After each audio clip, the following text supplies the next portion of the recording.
En février 2021, à la mairie de Banté, le ministre en charge de l'agriculture annonce: l'État va s'investir dans une agriculture d'envergure, jamais réalisée dans mon pays. L'État s'engage. L'État s'engage pour le compte de ce projet à faire 50 000 hectares de plantation de cacao. Malgré la grosse production mondiale, 4,5 millions de tonnes par an, la demande est toujours croissante. Entre 2020 et 2025, la demande va augmenter de 20%. L'appétit du monde pour le cacao montant, le prix monte aussi. Les coûts sont presque multipliés par 3 au cours des 10 dernières années. Habituellement, on produit et on cherche à écouler la production après. Dans le cadre de ce projet, le gouvernement béninois fait la démarche contraire. Il recense les demandes des acheteurs et produit pour les satisfaire. Il a invité au Bénin, pour prospection, une grosse pointure mondiale du chocolat, le club des chocolatiers engagés. Notre volonté, c'est de créer un circuit court, une relation entre le planteur et les chocolatiers en France, mais également en Europe. C'est de dire, nous, on ne va pas produire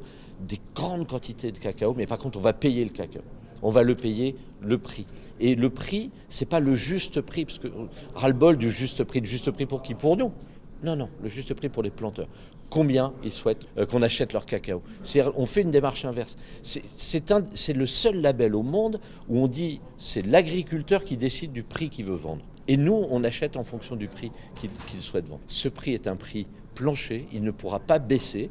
Même si les cours s'effondrent, notre prix ne bougera pas. Pourquoi? Parce qu'on a besoin de ce cacao de qualité. Et finalement, en créant ces circuits courts, le cacao n'arrive pas beaucoup plus cher chez nous. On n'en peut plus d'entendre dire qu'à cause du cacao, il y a de la misère, il y a de la déforestation, il y a du travail des enfants, il y a vraiment de la pollution écologique et tout ça. Non, ça, il faut on veut inverser la tendance. En matière de production de cacao, le Bénin met en priorité la qualité du produit et le bien-être du producteur.